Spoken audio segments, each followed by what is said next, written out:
Hello, all you beautiful people. This is Optimistically Depressed, and I am your host, Ruth McMullen, and happy Valentine's Day. I know that that's not a thing that all of you are a big fan of, and that's okay. I want to wish those of you who are enthusiastic about Valentine's Day and who are quite excited about today, happy Valentine's Day. I hope you have an awesome day. To those of you who are kind of indifferent, hey, happy Friday. My podcast is a day late, and it's for a good reason, which I'll tell you about in a little bit. To those of you that Valentine's Day is kind of a hard day, I'm really sorry. And just know that, you know what? I'm thinking about you.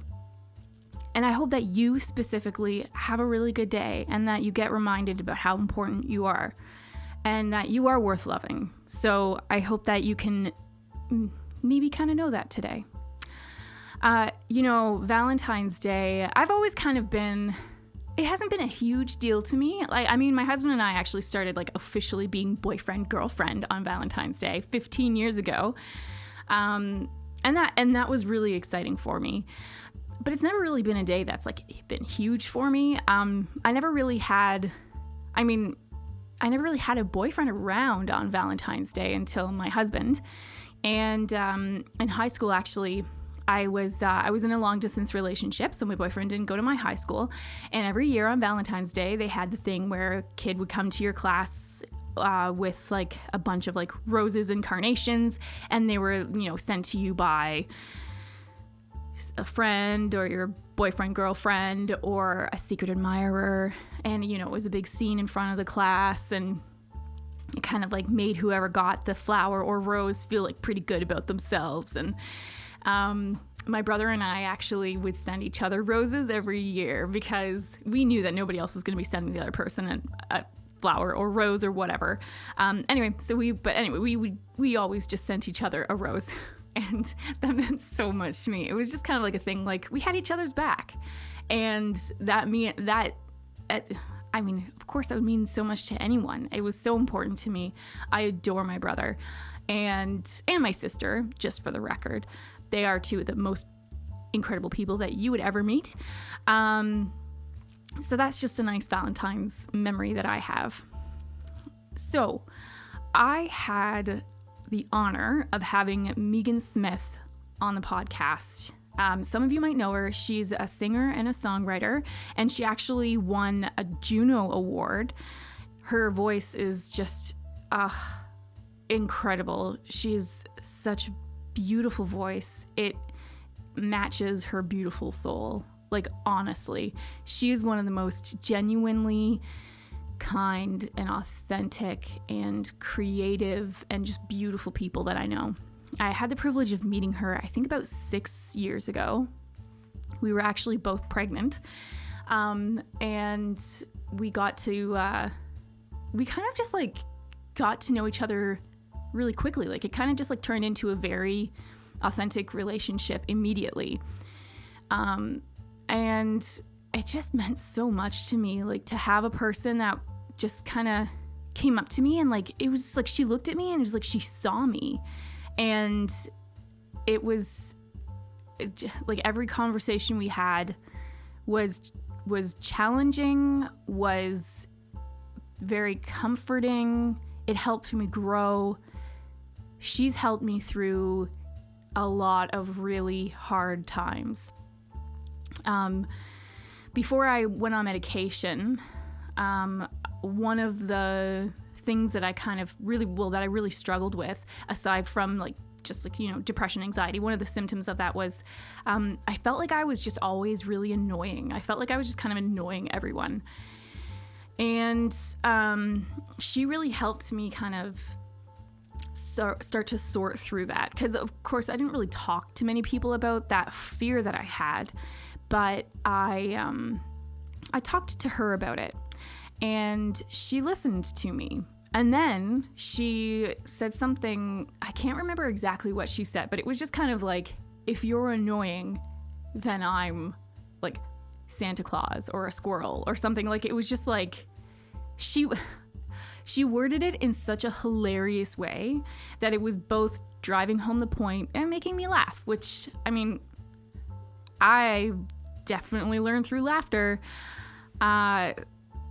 She's just amazing. I don't know. Every time I'm around her, I feel like I've been restored. Like she just has like a very healing presence about her. She's amazing. I adore her. I love her. And actually, after this podcast, after this episode, we have a special treat for you. She's given us one of her songs that she's written and performed. It's a beautiful song. I feel like the song actually like really reflects just kind of who she is too, like because it's a very personal song to her, and she wrote it for a friend who lost a loved one, and it's a perfect illustration of how she can really empathize, like she can really connect with another person and feel what they're feeling, and then she helps that person express what they're feeling, and it's a gift that is rare, and she has it, and it is just gorgeous. And actually, another thing that I just want to say is that, because I think that all of you should know it, she actually does this thing. She started this thing called Our Song, and she actually writes your song. So she's been doing it for a while now, and the songs, like they're like, she does exactly what she did in the song that I'm gonna share at the end of this episode. It's where she'll talk with you, and she'll get to know you, and then it's like, and then all of a sudden she can pick up on who you are and like the essence of what you're wanting to express, and then she puts it into a song, and it's your song, and it's gorgeous. So you have to check that out too. You just search for Our Song, and so do that. Please enjoy this episode, enjoy the song. I'm so happy that I get to share this with you.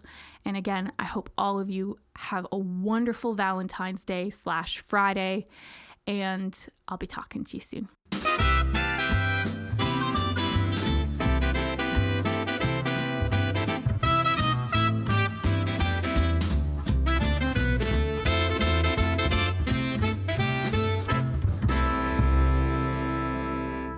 Oh, are we? Yeah? Okay. So, but yeah, I've been thinking a lot about, like, I've spent a lot of time in the bad parts of my childhood, like just thinking about it. And it's like, you have to kind of mourn it. Yeah. Yeah, that's what I feel like I've been processing a lot of grief, and it's been I've been getting to know grief really well. I got this idea from a person I wrote a song for who was grieving, and she was dying, and so she was grieving like the future she was gonna have, and she told me she like purposely processed it. Like she would wake up in the morning and be like, "Hello, grief. Let's talk, or let's like spend time together." And then and that's how she processed it. And I was like, that is kind of brilliant. Yeah. It's amazing. Yeah. So I've been trying to do that too, and just be like allowing whatever I'm feeling to just come and go, and then I get on with my day. It's been really good, because I found that otherwise, if I wasn't meeting with grief first thing in the morning, it would show up anyway. It would be like when I'm picking up for the kids from school, and I like all of a sudden start crying because something triggered me, and the parents are like, "Are you okay?" And I'm like, "I'm not sure. I don't know what's going on."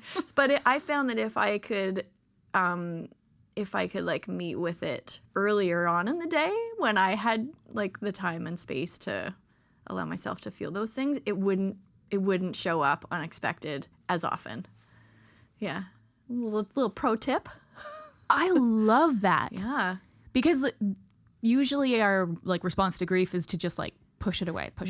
Yeah. But what this woman, she taught me this. Her name was Shelley. I wrote her an Our Song. And she taught it to me. She was like, I don't want to spend my whole day feeling sad that I'm going to miss my husband in my life. And so I'm going to purposefully meet with grief and deal with it in the morning and meet with it, and then I'm going to be with my family and my friends the rest of the day. And I was like, that is so brilliant. Yeah. That is brilliant. Mm-hmm. Shelley? Her name was Shelley, yeah. How old was she? She was in her early 40s. Okay. She had something similar to ALS, which it was a degenerative disease. And a lot of what I do is, as a songwriter for people, is just helping them process their feelings about things.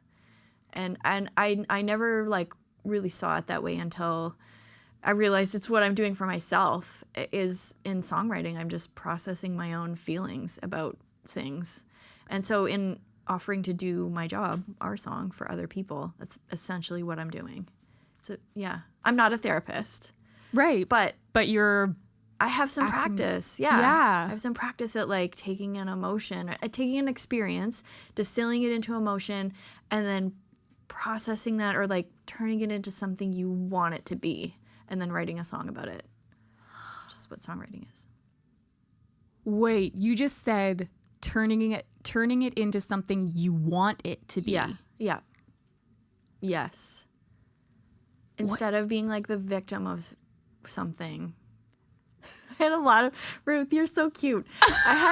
This astounded look on your face. I have a lot of ex-boyfriends and heartbreak, and then other really difficult things that I've processed by turning it into a song.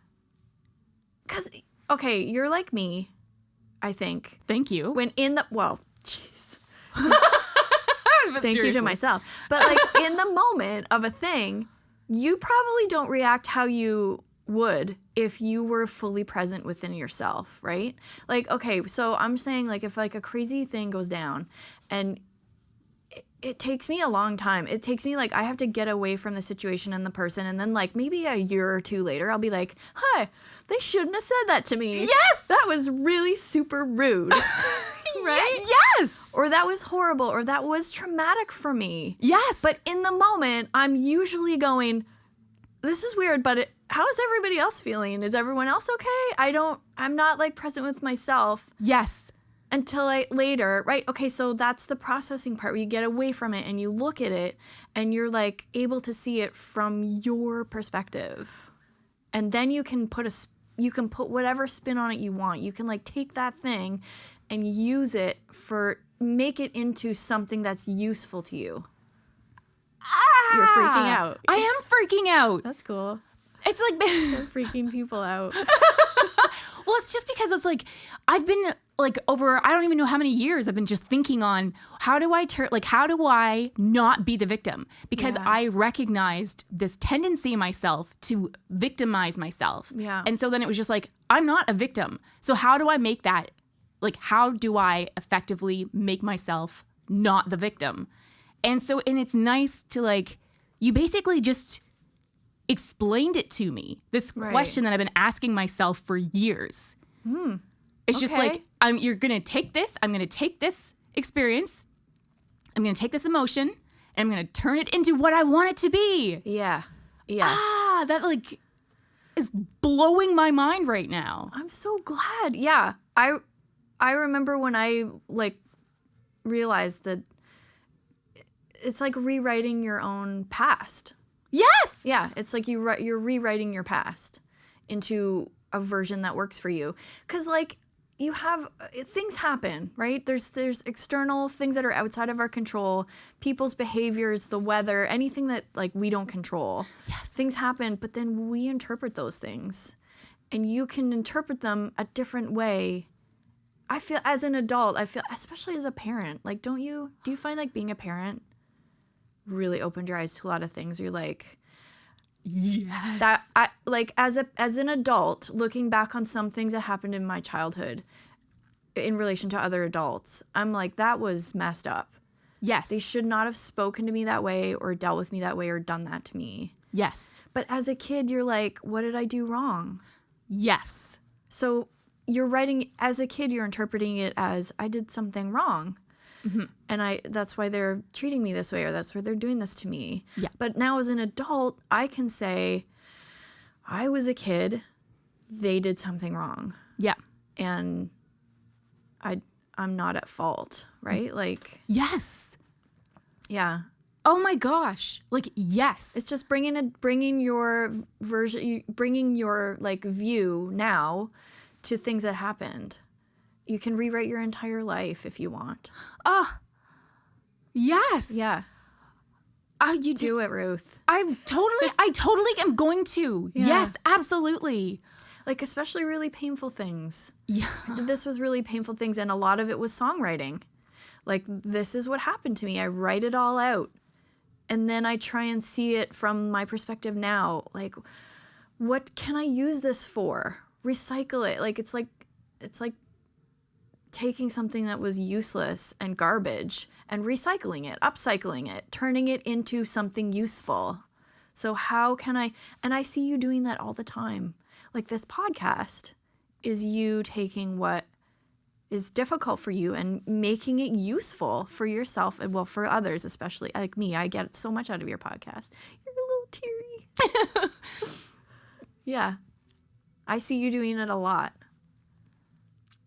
And like the first time we ever met,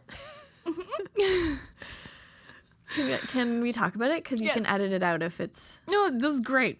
Okay, so listeners, the first time I ever met Ruth, she was singing on a stage, and I saw her down there, and she's like kind of pregnant, but she's so gorgeous and like had this little tiny belly, and I was also pregnant, but I was ginormous, like the largest being in the room, and I'm like, she must be like maybe 18. She's just singing her beautiful little heart out, and I was like, I wonder if she's like a troubled youth, like, teen pregnancy. And I'm like, good on her for like doing her thing. And anyway, so then I like met you after, and we started talking. And like one of the first things you said to me was, I struggle with postpartum depression and depression. And I was like, cool. You just told me that. And do you know how much permission that gave me to like just be me? For you to just be you. And you're like, I'm just trying to break the stigma on this, and I'm just telling people. And I was like, that's awesome. I can now just be me around you. And you've instantly felt safe to me. And like, that's why you'll always be my friend, even if we don't talk for like months, because we have crazy busy lives and stuff gets nuts. But I will always love you for that one moment of you just being like, this is who I am. And I was like, I embrace it. And I really admire that about you. So I already see you doing that with your experiences and turning them into useful things. Thank you. You're welcome. You're welcome. So. Okay. You know how much I respect and love you, right? Yeah. Thank you. No, but that's really nice of you to say. Yeah. And I was like saying before we started recording that like whenever I see you post on social media, which I tend to try to stay away from, but when I see your posts, it's always like it is a breath of fresh air. One of the things that I really love about what you do is it's the way that you talk through it. Like sometimes it's like a question to people, and it's just like a genuine question. Like, tell me what you think about this. And I really love that, because I find that a lot of the times, like I've found myself doing, I do this too, where people ask questions, but it's not because they actually want to know what people think. It's because they want an opportunity to share their opinion. And you don't do that. Right. And then like when you like talk about things that have been going on in your life, you're just kind of like, you just like say it like, so my family's been sick for about a bazillion years. Yeah. And it always just like, I just love it because it's taking, like, when you have young kids and they're sick, your world just like, it's atrocious. It's right. Yes. So awful. It's so awful. Yeah, it's really awful. And then to like have somebody who is like going through that and then just like makes it funny. Right. It's the best, because then you're just kind of like, like I'm so here with you. Yeah. And now we can just laugh about it. And like there's so many people that just like don't do that. Do you find? Yes. And I really struggle to understand that. Like, but I guess I kind of get it. But I feel like I've always been kind of humiliated. Like in general. Just like in general throughout my life. Why? I don't know. I mean, I think it's because I have this like I have this like naivete where it's like everyone must just be themselves, because I find it so draining to try and like be different than who I just am, or like to try and like act a certain way. I'm like, that is exhausting. I cannot do that. I can't keep that up.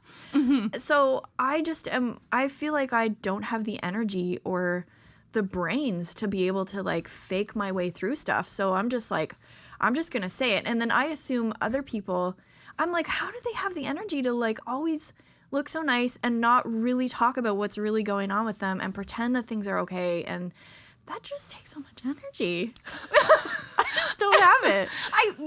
Yes. And yeah, it's funny because like we've had conversations in the past where you've told me that I give the impression of being like more put together. I just feel like you just like, yeah.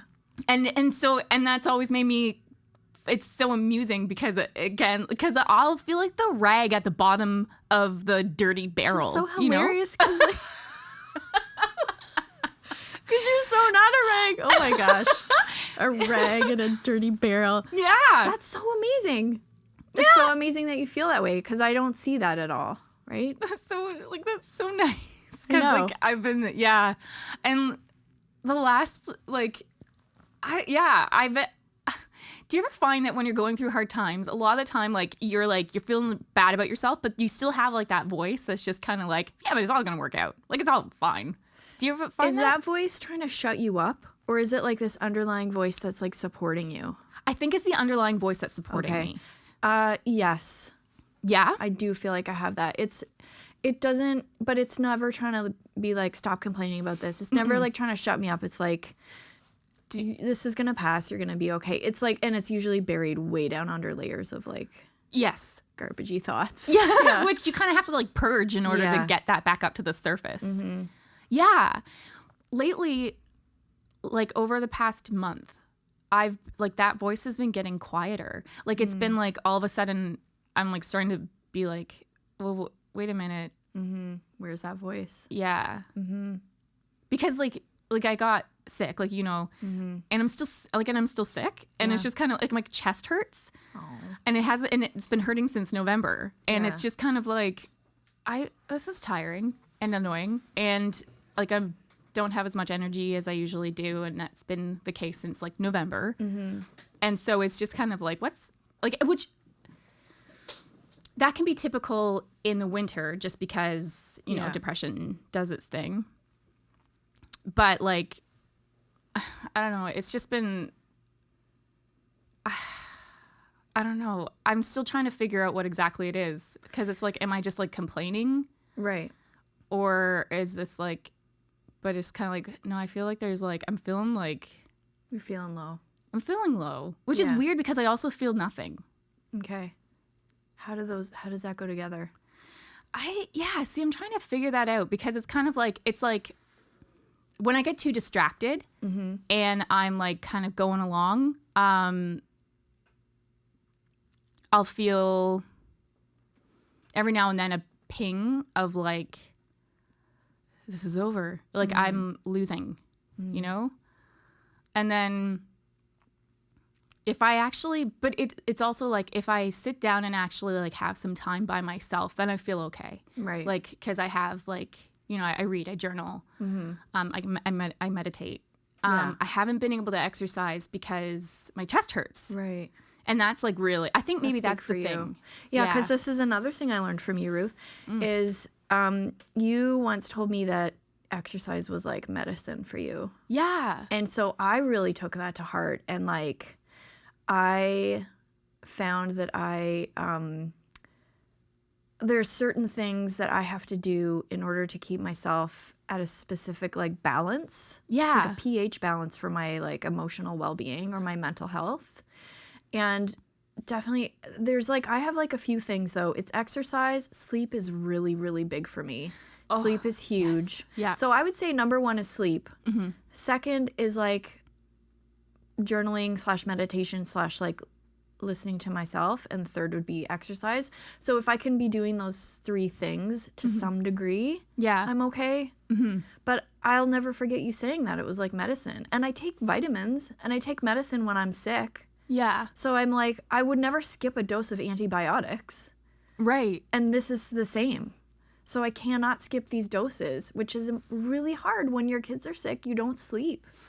Oh right? my gosh. Yeah. There's nothing that makes me more furious than trying to sleep for like 10 hours and getting like 4 hours of sleep during those 10 hours. Yes. It's so annoying. But I find with myself, if I can have a like some kind of practice where I'm practicing those other things, it really helps. And I will also say that little voice you're talking about, the one that's like, everything's going to work out. Yeah. Do you feel like that's like your authentic voice? I do. Okay. So I think I have an advantage as an artist in being in touch with that voice a lot. So like, I'm also a visual artist. So I'm a songwriter and I also paint and draw. And all creativity is, and not just like art and music, but when you're creating anything, when you're like setting up a room, like, or redecorating, or when you're writing something creative, or when you're making a meal and you're not necessarily following a recipe, but you're just like going by what you feel, that's your inner voice. And I'm in touch with it a lot during the day. So when I get up to paint, I'll be like, okay, well, what am I painting today? And then this little voice is like, today you should paint a bear wearing a flower crown. I love that picture, by the way. Okay, yeah, it should be. Yeah, thank you. And then it's like, and then I'm like, well, what color should the background be? And then I'm like, then my inner voice is like, it should be teal. And I'm like, all right. So, okay. But it's like the answer. I'm answering myself. And I feel like when I'm songwriting, I'm like, should this start with a major or minor chord? And then that voice is like, should be minor. And I'm like, okay. So I practice using that voice a lot. And I think a lot of us, especially as grown-ups, we lose touch with that voice as we like get stuck in to-do lists and we get caught up with kids in school, and you just got to like be places at certain times and you're kind of not really paying attention to what you're thinking and feeling a lot. Yeah. Oh, that's so well put. 'Cause that's exactly it too. Yeah. And I think maybe that's kind of what's going on with me. Because I've been in survival mode. Like, yeah, that's what happens when you have sick kids. In general, it happens when you have kids. Yeah. Right? Oh, bless you. Sorry. Yeah. But yeah. But like, okay, and we've talked about this before, but I try really hard to parent myself. So Oh, I love that. Yeah. I'm like my third kid. So and I try really hard to be a conscious parent. And I kind of parent differently than my parents parented me. They were really good and did their best, but there were things that they missed with me. Like, they didn't really listen to my opinion a lot of the time. Like when it was my birthday, I got to like choose what we had for supper. So that was fun. But but a lot of the time it was like, we're doing this, we're going here, we're meeting up with this person, you have to get this chore done. And that's what we do as adults too, right? Yeah. That's exactly what we do. But if you treated a kid that way, what would happen to that kid? They would like Totally wither. bummed out. Yeah. Which is what's happening.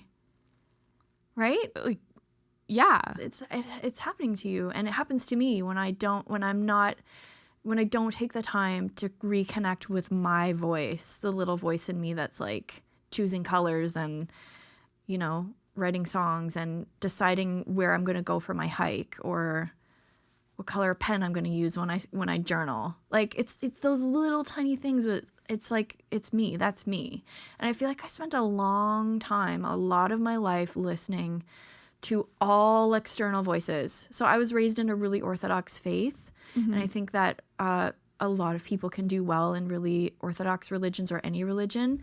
But I found myself ignoring my voice in favor of listening to the voices of specific leaders. Yeah. And that was really damaging for me.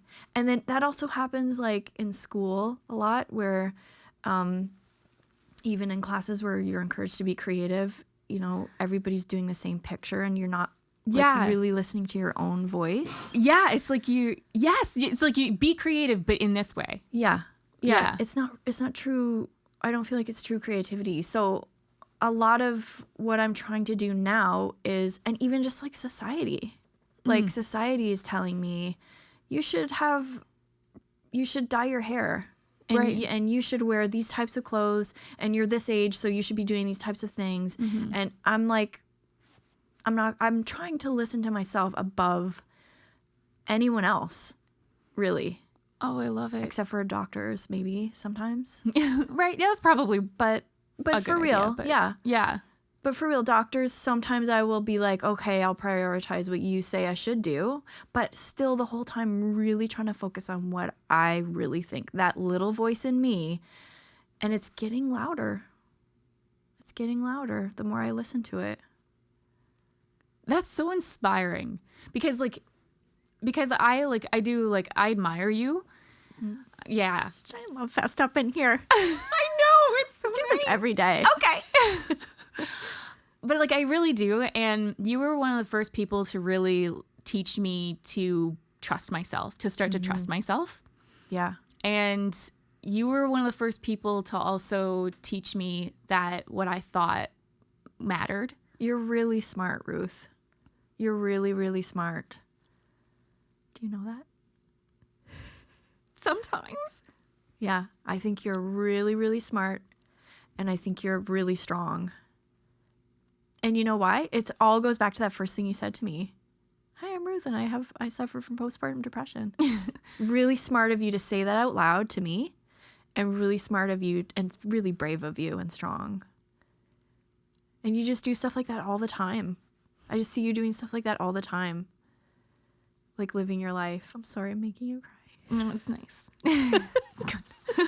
You like it? Yeah, I like it. I'm crying too. But why are you crying?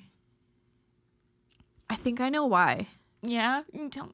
I think it's because you know this, and your little voice would tell you this, but it's hard to hear it above all the other stuff that we listen to. Mm-hmm. And that little voice, like, can sometimes, it gets quiet. It gets really quiet when we haven't practiced listening to it. And when somebody says something true to you, it, like, hits you. I find that with music, when I hear music that's, like, true, it's like an arrow straight in a bullseye, right? Which is what I feel like what I'm saying to you is happening. So you know, deep down you know it, and your little voice knows it, but then there's layers of, like, what other people's opinions are of you, or what you think their opinions of you are, or what they've said to you, and it's just, like, all this muck that's just been, like, layered on top. But if here's the really great news. You can practice, and you do practice, but you can practice hearing your own voice, and it never ever completely dies. It's always there, and the best way to practice listening to it is just to spend time in quiet, make decisions for yourself, ask questions. Like, do you ever ask yourself, like, something really simple and you honestly don't know? Like, what do you want for supper tonight? Are you ever like, I truly have no idea? Actually, like, yeah. Like, when that happens, I feel like I'm out of touch with myself, and I'm like, I don't actually know what I would eat for supper tonight. I have not been paying close enough attention to myself. Because that's pretty simple. You should know. And any kid you ask would be like, I want pizza or whatever. They know what they want for supper. That's such a good, yeah. Because they're like listening to themselves. They're still in touch with themselves. They don't have all these layers on them that we've accumulated. So, like, just listening and practicing, and journaling is really good. So you say you have a journaling practice. Yeah. Which I've been ignoring. Yeah. But yeah. Yeah. It's good. I do journaling too every night and every morning too. Yeah. I do that. Cuz I think to myself, if I have a spouse, and I have 2 kids, if I woke up and completely ignored them, they'd be like, "What's up?" But I do it to myself. I wake up and I just ignore myself. I don't acknowledge myself. Like, every morning I say to my kids, how are you? How was your sleep? How are you feeling today? What's going on? But I'm not going to ask myself that. It's so rude. You know what? You're right. That is rude. It's super rude. You shouldn't be rude should to acknowledge yourself. Yeah. You are a person. You are a person to yourself. This is like where it goes back to like, I'm my own parent. I'm my own mother. I would never ignore my child. So I ask myself every day, how are you doing? What's going on with you today? And then I answer it. And then I do the same at night. So I don't always check in throughout the day because there's stuff going on and I'm taking care of people and doing things. But I make sure that I don't think I've missed it for like the past 4 years maybe. There are some nights where I'm like, I'm too tired to write anything, but I still write that down. I'm too tired to talk right now. I'm too tired to journal. And then I just go to sleep. But otherwise, I gotta pay attention to myself because it's not kind to ignore ourselves. Oh my gosh. I really love that. Yeah. I love it too. And I think that you were the first person to introduce that concept to me. Like taking care of yourself as a parent would? Yes. Yeah. Because we had that conversation a couple years ago. Yeah. It was like, yeah. I remember it was like after I became a mom. Yeah. See, I always thought I was going to be a really terrible mom. Like I had no confidence in myself as a parent. Were you like, I'm going to nail this mom thing? Honestly. Like before you had kids? Before I had kids? Kind of. Yeah. See, excuse me. I started having kids quite young, so I don't even know if I was like old enough to really understand what I was doing, honestly. Right. Like it was just kind of like, I remember there was one night that I woke up and it was when I was like pretty far along in my pregnancy with my first. And I was like, wait a minute. I don't know what I'm doing. Oh man. Yeah. Well, that's funny because the horse has left the barn at that point, I guess, eh? Yeah. Yeah, the horse had left the barn at that point. Yeah. So it's just like, well, I guess it's happening anyway. Like, yeah. So I thought I was going to be a really, really, really atrocious mom, like really bad. And I surprised myself. Like I thought it would be to the point where people would be like, you know, Meaghan, maybe you should consider like hiring someone to like give you parenting classes, or I don't know. I just had this image of myself not being able to care enough about another human being to really parent them the way they deserve to be parented. And like, I guess what it boils down to it is I did not know how I was going to love my children enough. Like before I became pregnant, I was like, I don't know how to love something that much that I would like sacrifice everything for it, you know? Yeah. But then I had my first son, and like, I know everybody's experiences are different. But I'm one of those people who, as soon as I was pregnant, I was like, okay, I'm a mother now. That was my mentality. Not that should be everyone's, or not that like everyone has their own right to think whatever. But as soon as I knew I was pregnant, I was like, okay, I'm someone's mom now. This is not just my body. I'm sharing my body with another person. And then as soon as I had my son, oh my goodness, like the pregnancy was traumatic. I mean, you were there. You saw, it was really, my whole pregnancy, I had hyperemesis, which is just constant vomiting and nausea. And then I had my son, and the delivery was so brutal. Ugh. And you made that funny too. There's some really hilarious moments in there. But then but it was awful. Yeah, it was terrible. One of the worst things I've heard. But as soon as they put that baby on my chest, I felt an atomic love bomb explode in my being, and it just like went into the universe. And I was like, I will do anything for this kid. I am now alive for this child. Like, I love this thing, this tiny little thing that has destroyed my hoo-ha and my career and my life. I love them more than anything. And it's like this weird nurturing thing that I never experienced. Like, I never wanted to babysit or like play with other people's kids. All of a sudden, I just had this crazy nurturing like beast inside of me that just came out, and it just feels so good to love somebody as much as I love my kids. Oh my goodness, they drive me crazy. And I sometimes just want to like take a little vacation for like a couple years, but but in the end, like I just love loving them. I just love loving them. That's like, and if that's not how it works, like I know a lot of parents don't experience parenthood that way, and it's totally fine. And I don't always feel like I love loving my kids. There are days where I'm like, oh my gosh, you're driving me insane. But I realized like this nurturing like beast that I had within me, it only came out when I had them. And I realized I can also apply it to myself. Whatever I would do for them, which is anything, I should also apply to myself. So when they're tired, they need to go to bed. When they're hungry, they need healthy food. When they're sick, they need to be taken to a doctor and taken care of. But when they're angry, I need to hear their emotions and hold them and hug them. I need to not shame them for having feelings. I need to support them in their interests and make sure there's time for them to play and do fun things. And I need to help them learn how to do what they need to do. So there's all these things where I'm like, I need to do this for myself too. I deserve this too.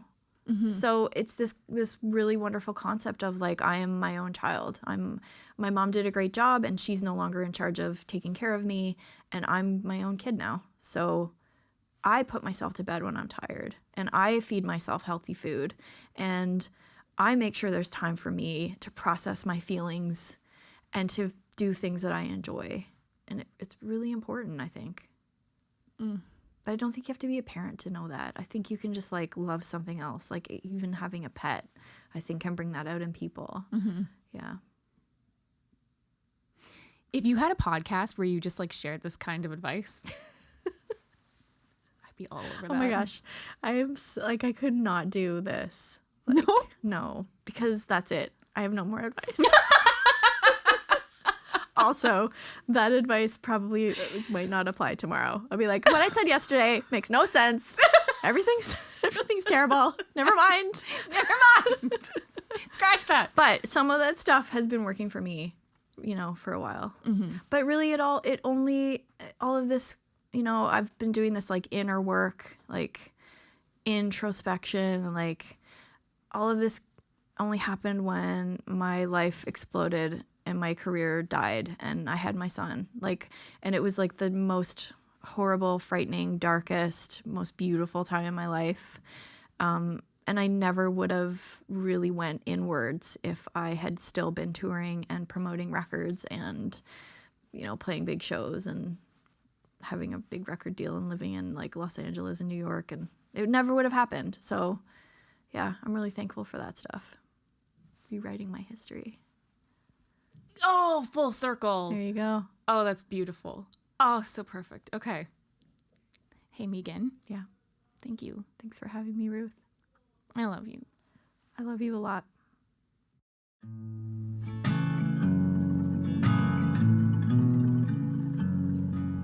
It feels like forever. It feels like a day, and I'm writing this letter in the middle of May, 'cause I can't comprehend how the world didn't end when you went away.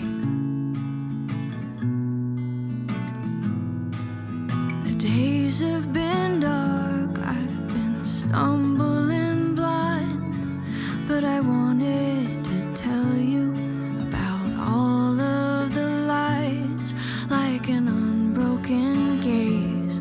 They've been guiding my way, hearts on paper bags. But if it's alright with you, I'll still cheese you to Tuesdays and backyard skating rink times.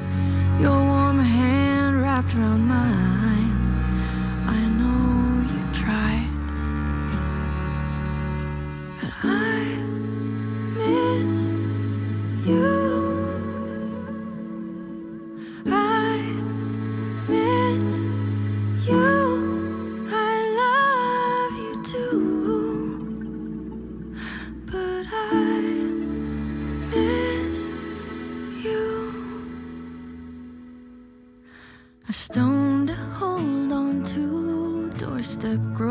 groceries, the pharmacist at the drugstore, unafraid of my grief, and a 4-hour drive down the Newfoundland coastline, friends and family. Was that you in the graveyard, the little feather that day, and the kindness of strangers, your brother's gentle ways? Well, I'll always be grieving, but I forgive you for leaving. Yeah, we're okay.